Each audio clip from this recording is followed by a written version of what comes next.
Hello everyone. आज जो हम आपके सामने चैप्टर लेके आए हैं वो एन फ्रैंक है, अतीत के दबे पाँव। हम इससे पहले वाले वीडियो में हमने सारे क्वेश्चंस जो इम्पोर्टेंट क्वेश्चन हैं वो दे दिए हैं। अभी जो कुछ क्वेश्चन हम लेके आए हैं डायरी के पन्ने से रिलेटेड है। जाहिर है कि ये सप्लीमेंट्री बुक का है तो काफ़ी लंबा चौड़ा चैप्टर है और उसमें से बहुत सारे क्वेश्चंस आते हैं।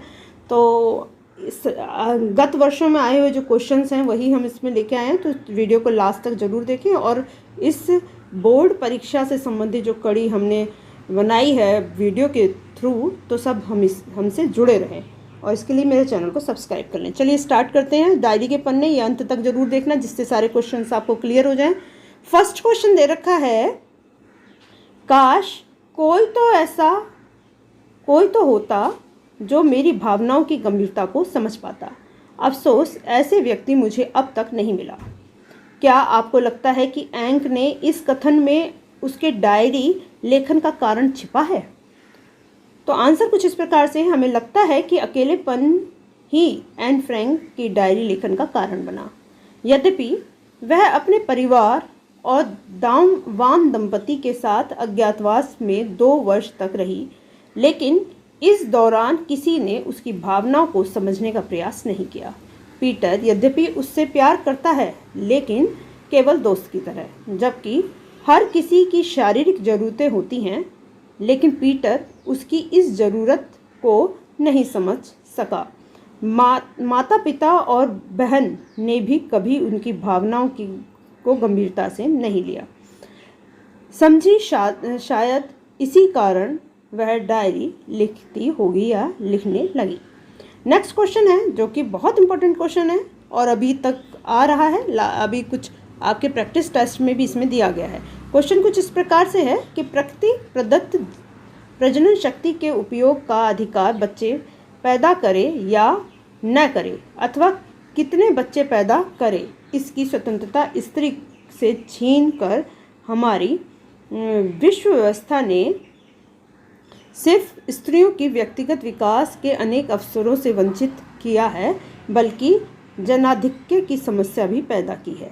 एंक के डायरी के 13 जून 1944 के अंश में व्यक्त विचारों के संदर्भ में इस कथन का औचित्य ढूंढें। तो एंक का मानना है कि पुरुषों ने औरतों पर शुरू से शारीरिक बल व आर्थिक आज़ादी आदि के आधार पर शासन किया। वे अपनी मर्जी से हर कार्य करते रहे हैं। औरतें अब तक बेवकूफ़ की तरह यह अन्याय सहती रही हैं। अब यह स्थिति बदल गई है। शिक्षा और काम तथा प्रकृति ने औरतों को जागरूक किया है। कुछ देशों में उन्हें बराबरी का हक भी दिया गया है। समाज में संवेदनशील पुरुषों व औरतों ने इस अन्याय को गलत माना है। आज औरतें पूर्ण आज़ादी से चलती हैं या आज़ादी चाहती हैं। एन चाहती है कि औरतों को पुरुष की तरह सम्मान दिया जाए, क्योंकि औरतें ही मानव जाति की निरंतरता को बनाए रखने के लिए पीड़ा सहती हैं। यानी मानव का जो विकास करती है वो औरतों के द्वारा ही होता है। जब एक औरत एक बच्चे को जन्म देती है तो उसके बाद ही वो मानव जाति आगे बढ़ती है। एन चाहती है कि औरतों को बच्चे जन्मने चाहिए क्योंकि प्रकृति ऐसा चाहती है। वह उन मूल्यों व व्यक्तित्वों की निंदा करती है जो आज समाज में औरतों का सम्मान नहीं देते हैं। वह स्त्री जीवन के अनुभवों को अतुलनीय बनाती है। उनके भीतर भविष्य को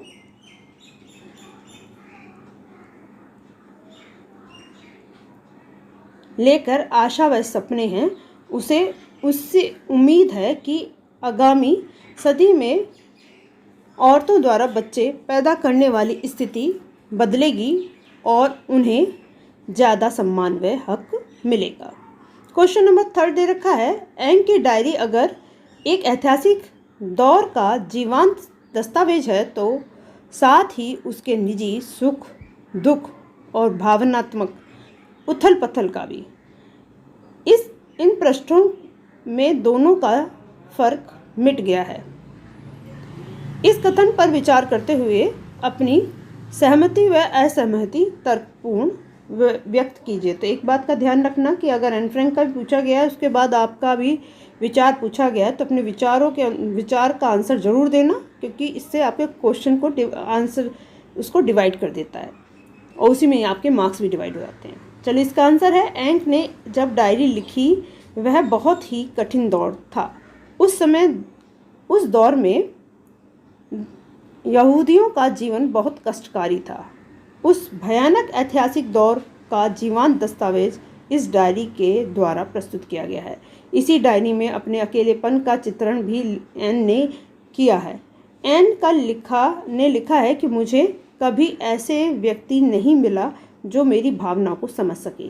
यह बात सिद्ध करती है कि एन की डायरी अगर एक ऐतिहासिक दौर का जीवंत दस्तावेज है तो साथ ही उसके निजी सुख दुख और भावात्मक उथल पुथल का भी प्रमाणित अंकन भी है। तो देखिए, ये जो आंसर है आप 2 मार्क का इसमें डाल सकते हैं, लेकिन 3 मार्क के लिए इसमें थोड़ा सा उदाहरण डाल के उसको बड़ा कर देना। अब 4th क्वेश्चन दे रखा है, एंक ने अपनी डायरी किटी यानी एक निर्जीव गुड़िया को संबोधित चिट्ठी की शक्ल में लिखने की ज़रूरत क्यों महसूस की होगी। ये बहुत आया हुआ क्वेश्चन है, कई बार आया हुआ क्वेश्चन है। तो क्यों लिखी होगी, क्यों इसे महसूस हुआ? कि एन की डायरी से पता चलता है कि वह एक संवेदनशील व अंतर्मुखी लड़की है। अज्ञातवास में 8 सदस्य रहे थे, जिसमें वह सबसे छोटी थी। वह 13 वर्ष की थी। अतः भावनाओं के वेग का सर्वाधिक होना स्वाभाविक है, क्योंकि हमारी जो भावनाएं हैं, वेग मतलब तेज़ी बोलेंगे, तो सर्वाधिक यानी हमारे जो सोच है वो बहुत जल्दी विकसित होती थी। उसकी जो एज थी, उस एज में तो और भी जल्दी हमारी भावनाएं बार बार बदलती रहती हैं। हालांकि यहाँ पर उनकी भावनाओं को समझने वाला कोई नहीं था। वह कहती भी हैं कि काश कोई तो होता जो मेरी भावनाओं का गंभीरता से समझ पाता। अफसोस ऐसे व्यक्ति अब तक नहीं मिले, इसीलिए तलाश जारी रहेगी।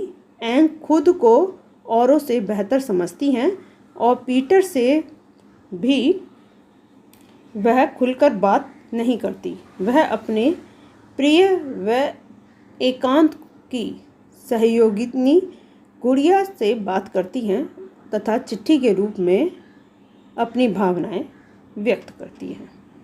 नेक्स्ट क्वेश्चन है, डायरी के पन्ने के आधार पर पीटर एन फ्रैंक का मित्र है के स्वभाव की विशेषताओं पर प्रकाश डालिए। तो पीटर के स्वभाव और के बारे में इसमें बताया जा रहा है। एन फ्रैंक अपने दोस्त पीटर के बारे में जिक्र करती हैं कि पीटर एन फ्रैंक के दोस्त की तरह स्नेह करता है।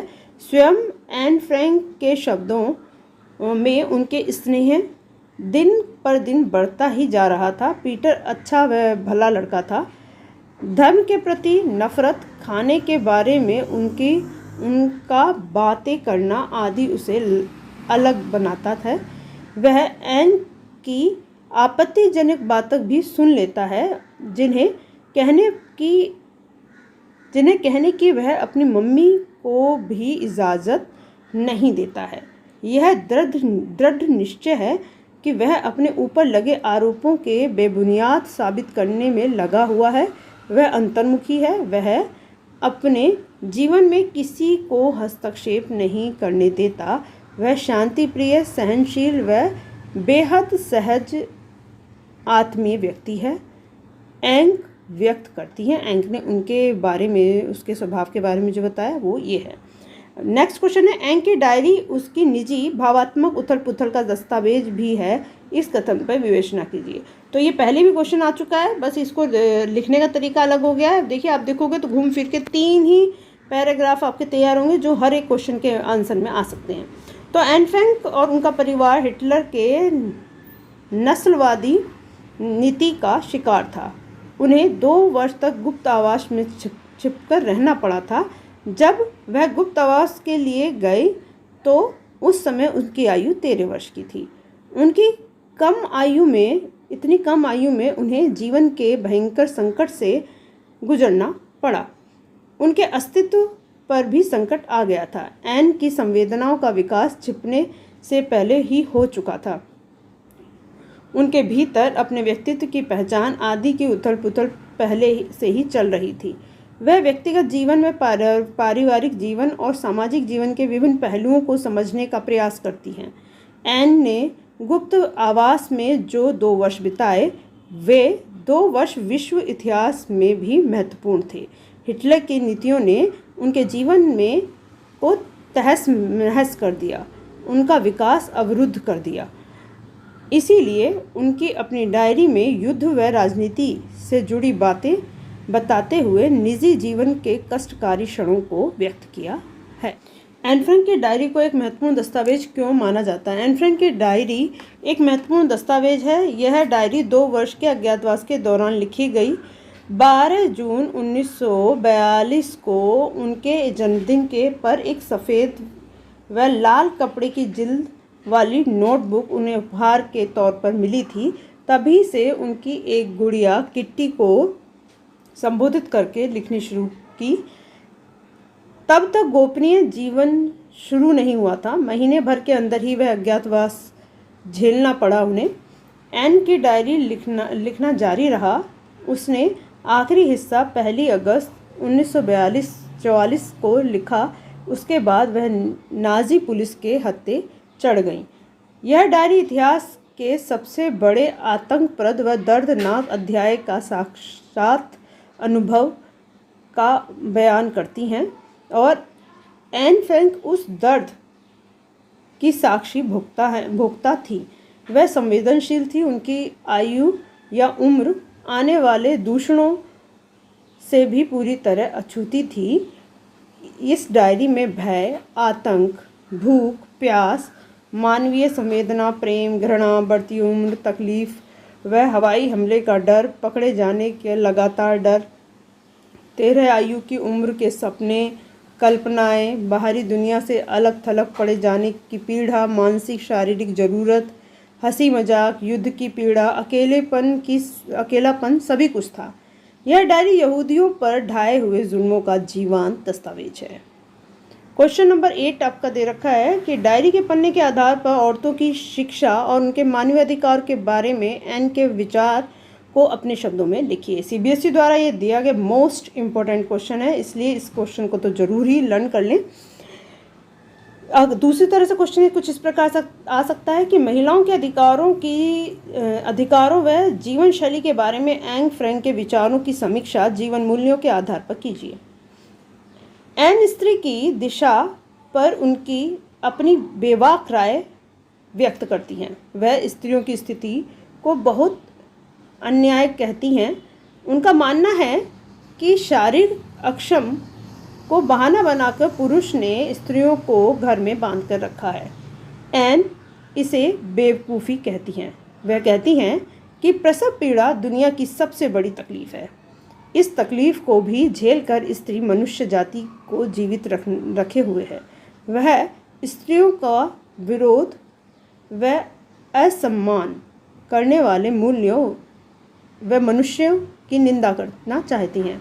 वह स्त्री जीवन के अनुभवों के अतुलनीय बताती हैं।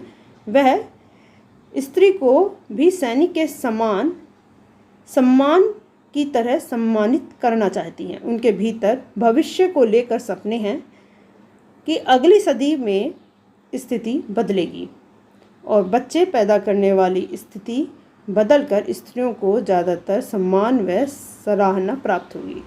उनके ये विचार परिवर्तनकारी हैं। वह मानव अधिकारों के बारे में भी अपनी आवाज़ उठाती हैं। उन्होंने द्वितीय विश्व युद्ध के दौरान घटी घोर अमानवीय स्थितियों का कुशलतापूर्वक चित्रण किया है। नेक्स्ट क्वेश्चन है, एन फ्रैंक अपनी डायरी में नारी स्वतंत्रता की जो कल्पना की है, आज उस स्थिति में कितना परिवर्तन आया है? उदाहरण बताइए। ये अभी भी क्वेश्चन आया था, लास्ट ईयर भी इसका क्वेश्चन दिया गया था, तो ये बहुत इंपॉर्टेंट क्वेश्चन है। ये भी सेम वैसी नारी से रिलेटेड बताया गया है। देखिए इसको टर्न दूसरी तरह से कैसे दे सकते हैं कि एन फ्रैंक ने अपनी डायरी में स्त्रियों के बारे में क्या कहा है, उसकी समीक्षा करते हुए बताइए कि आज स्थिति में कितना परिवर्तन आया है। एन नारी की खराब स्थिति के लिए पुरुषों को जिम्मेदार मानती हैं। उन्हें उचित सम्मान नहीं मिल रहा है। औरतों ने बच्चे उत्पन्न करने के जो कष्ट सहा है वह युद्ध के में लड़ रहे सैनिकों से कम नहीं है। औरतों को उनके हिस्से का सम्मान मिलना चाहिए। एन औरतों को बच्चे जन्ने बंद करने के लिए नहीं कहती, क्योंकि प्रकृति औरतों से ही कार्य करवाना चाहती है। वह समाज में खूबसूरत व सौंदर्यमयी औरतों के योगदान को बहुत महान मानती है। आज समय बदल चुका है, पूरी दुनिया में शिक्षा का प्रसार बढ़ा है और ग्रामीण स्त्रियों की स्थिति में कोई बड़ा बदलाव नहीं आया है, परंतु शिक्षित व शहरी महिलाओं में स्थिति बेहतर हुई है। उन्हें घर, परिवार, समाज, राष्ट्र व समूह हर जगह सम्मान मिल रहा है। अब बच्चे पैदा करने का अधिकार नारी के विवेक पर है। अतः एन डायरी में वर्णित स्त्री की दशा की तुलना में भारतीय नारी की स्थिति को बहुत अच्छी बता रही है, यह बहुत सुधरी है। लास्ट क्वेश्चन है, भारतीय नारी के जीवन के संदर्भ में उन जीवन मूल्यों का उल्लेख कीजिए जो हमें सहज ही प्राप्त होते हैं। पुरुष समाज नारी के योगदान को महत्व नहीं देता। अपने विचार लिखिए। तो ये भी देखिए, आप देखोगे कि अभी हमने जितने पढ़े उसमें कम से कम 4 क्वेश्चन नारी से रिलेटेड आए हैं। तो यह नारी का जो टॉपिक है वो बहुत इम्पोर्टेंट है। समाज में भारतीय नारी से हमेशा त्याग व ममता की अपेक्षा की जाती है। वह अपने जीवन की सुंदरता की बलि चढ़ाकर बच्चों को जन्म देती है। प्रसव पीड़ा किसी सैनिक की पीड़ा से अधिक होती है। इसके बावजूद भी उसे सम्मान नहीं मिलता। वह संतान के बेहतर भविष्य के लिए सब कुछ दांव पर लगा देती है। पुरुषों ने शारीरिक बल के आधार पर स्त्रियों को कमज़ोर माना है तथा उस पर शासन किया। वे आय के स्रोत पर नियंत्रण रखते हैं और स्त्रियों के कार्य बच्चे पैदा करके तथा उन्हें पाल पोस कर बड़ा करना है। इससे स्त्री का अपमान व्यक्तिगत दबा रह जाता है और बच्चे पैदा करने का निर्णय का अधिकार भी पुरुष कर लेता है या पुरुष का होता है। पुरुष ने अपने हितों की रक्षा के आड़े स्त्रियों का शोषण किया है। इस प्रकार से आपका ये चैप्टर कंप्लीट होता है और आगे जो चैप्टर होगा वो श्रम विभाजन व जाति प्रथा, जिसके इम्पोर्टेंट पार्ट जो आपका बोर्ड में आया है वो सब इसमें आएगा नेक्स्ट वीडियो में। इस श्रृंखला से आप जुड़े रहें। आगे आने वाली वीडियो का नोटिफिकेशन आपको सबसे पहले मिल सके, इसके लिए आप मेरे चैनल को सब्सक्राइब कर लें और अपने फ्रेंड्स को शेयर करें, एक लाइक ज़रूर करें। आज के लिए बस इतना ही। धन्यवाद।